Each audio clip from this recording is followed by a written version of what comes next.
그리스도 안에서 사랑하는 성도 여러분, 이동훈 목사의 성경의 세계 시간입니다. 우리는 하나님과 우리와의 관계가 성경 속에서는 어떤 비유를 통해서 나타나 있는가를 살펴보고 있는 중에 있습니다. 월요일과 수요일은 나와 하나님과의 관계를 살펴보고 그리고 금요일에는 목회 수상을 통해서 제가 어떤 목회 실천 현장의 의식을 가지고 있는지를 살펴보았던 것이 그간에 쭉 있었던 일이었습니다. 특별히 오늘 교회에서도 제가 그렇게 밝혔던 이야기입니다만은 우리 교회가 존립하게 된 것은 크게 몇 가지 기둥이 있다. 그것은 첫째, 이동훈 목사라고 하는 젊은 그리고 꽤 공부를 하려고 하고 또 신학에 관심이 있었던 사람이 있었고 그게 하나의 기둥이라고 할 수 있겠죠. 그 기둥 외에 그가 어떤 이로부터 큰 은혜를 받고 심령의 변화를 겪고 그의 삶에도 변화가 있었는데 그것이 시므온 김기동 목사였고 서울 성락교회였고 베레아 운동이었다라고 하는 얘기를 제가 했습니다. 오늘도 시므온 김기동 목사에 관한 그의 소천에 관한 소회의 연장을 3회, 4회까지 계속 살펴보기로 하고 수요일, 금요일 순서만 바뀌어진다는 것을 말씀드리겠습니다. 먼저 목회 수상을 살펴봅니다. 큰 별이 떨어졌다. 두 번째, 김기동 목사님을 그리워합니다. 실컷 긍정적이고 아름다운 이야기를 했으나 그러나 한마디로 지금까지의 논리를 뒤집어 부정적인 이야기로 바꿀 수 있고 부정적이고 마음 아픈 이야기를 잔뜩 풀어놓았으나 끝내는 듣기 좋고 아름다운 미담으로 매듭 지을 수 있는 두 가지 글의 방향이 있다. 해결의 변정법이라 생각이 든다. 시므온 그 위대한 분의 이야기를 최대한 압축, 가로 열고 워낙 우리가 다 알고 인정하는 스토리이다. 가로 닫고 하여 전반부를 펼쳐본 다음 그분에 대한 부정적인 이야기로 넘어감으로 아쉬움과 함께 서술해 보려 한다. 하나, 나보기에 그는 하늘에서 내려온 사람이었다. 오래전 내가 그를 특정 수양관 그 큰 공간의 맨 끝에서 저 멀리 강단에 있는 그가 전하는 말씀을 들었을 때 내게는 천사가 내려와 들려주는 말씀같이 신선하고 놀랍고 깊고 오묘한 말씀이 들렸다. 난 그날 실제 저가 천사가 아닌가 라고 뉘아렸다. 이 정언은 베레아권 내에 꽤 알려져 있고 오래전 기록으로도 어딘가 남아 있을 것이다. 그날 그 엄청난 날 내 심령은 여지없이 파괴되었고 난 신의 음성 앞에서 한없이 울고 평생 울 일을 또 울었다. 며칠을 울고 부산으로 내려와서도 계속 그러했다.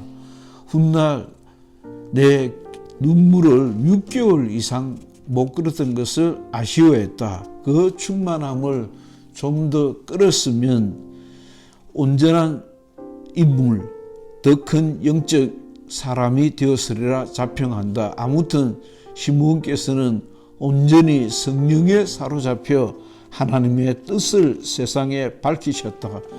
그는 능력 있고 유명하다는 그 어떤 목사님과는 또 다른 유형의 주의 종이었다. 말씀의 영감이 그러했고 해석이 그러했고 그 말씀에 대한 신뢰와 따르는 증거에 대한 확신이 그러했다.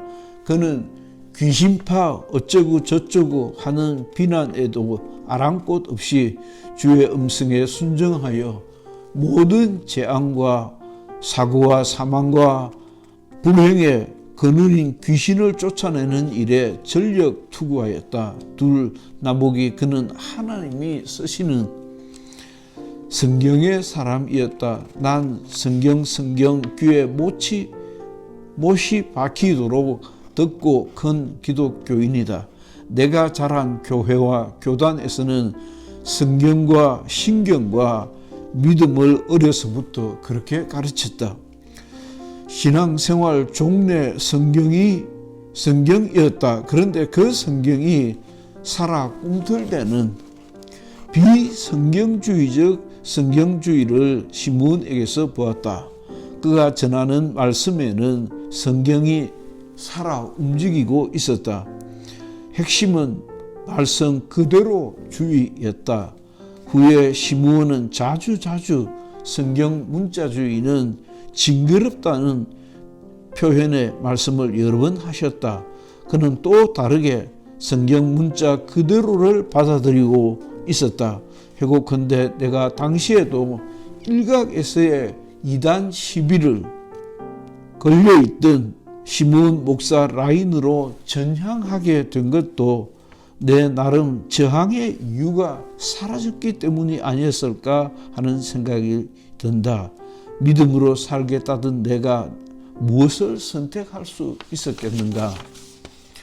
시므온께서는 성경 전체를 숲으로 보는데 탁월하였을 뿐 아니라 그 숲 사이사이에 있는 샛길과 나무의 의미를 정확히 읽고 계셨다.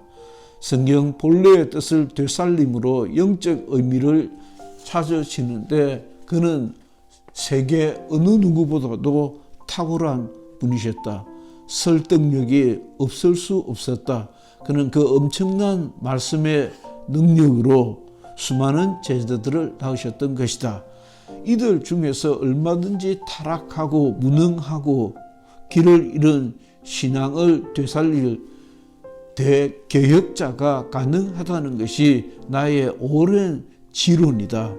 하나님의 말씀은 운동력이 있기 때문이다. 히브리서 4장 12절. 셋, 시므온은 교회의 사람이었다.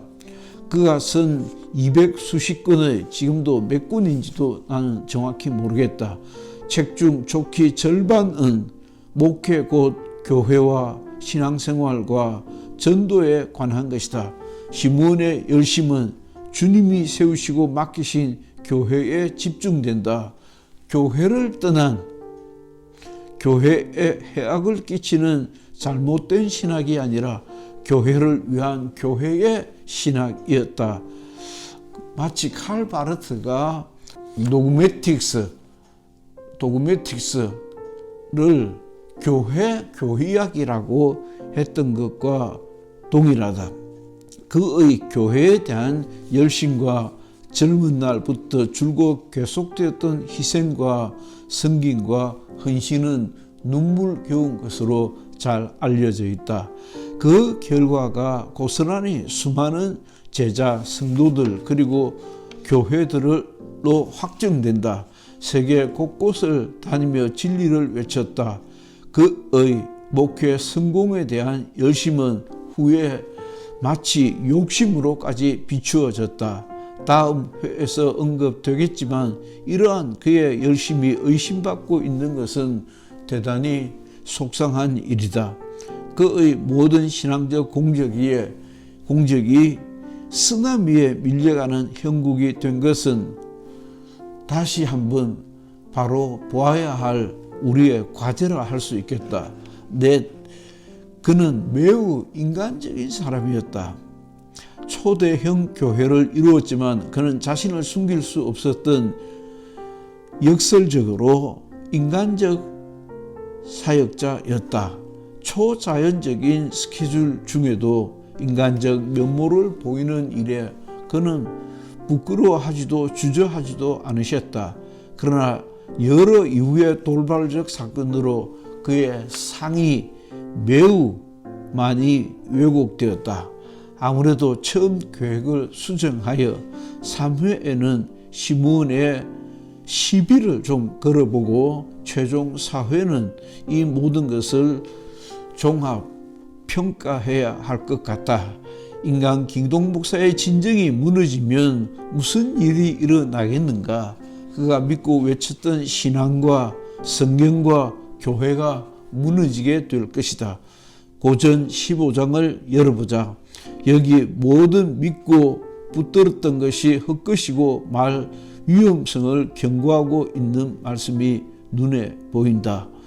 고린도전서 15장 14절 15절 그리스도께서 만일 다시 살아나지 못하셨으면 우리가 전파하는 것도 헛것이요 너희 믿음도 헛것이며 또 우리가 하나님의 거짓 증인으로 발견되리니 우리가 하나님이 그리스도를 다시 살리셨다고 증언하셨음이라 한다. 계속해서 15장 58절 그 끝에 그러므로 내가 사랑하는 형제들아 경실하며 흔들리지 말고 항상 주의 일에 더욱 힘쓰는 자들이더라. 대단히 인상적인 말씀입니다. 항상 흔들리지 말고 견실하며 흔들리지 말고 항상 주의 일에 더욱 힘쓰는 자들이더라. 이는 너희 수고가 주 안에서 헛되지 않은 줄 알미라. 우리가 시므온에게서 무엇을 얻고 따지고 찾는지 묻지 않을 수 없다.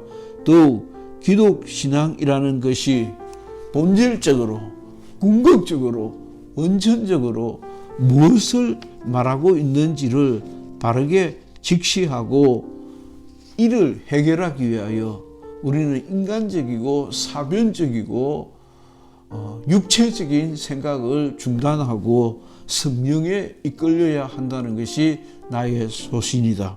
히브리서 11장 12절 글 이동훈 목사의 성경의 세계 시간이었습니다. 오늘도 역시 두 번째 시므온 김기동 목사에 대한 소회를 밝혔습니다. 세 번째, 네 번째 시간도 여러분 기대해 주시기를 부탁드립니다. 감사합니다.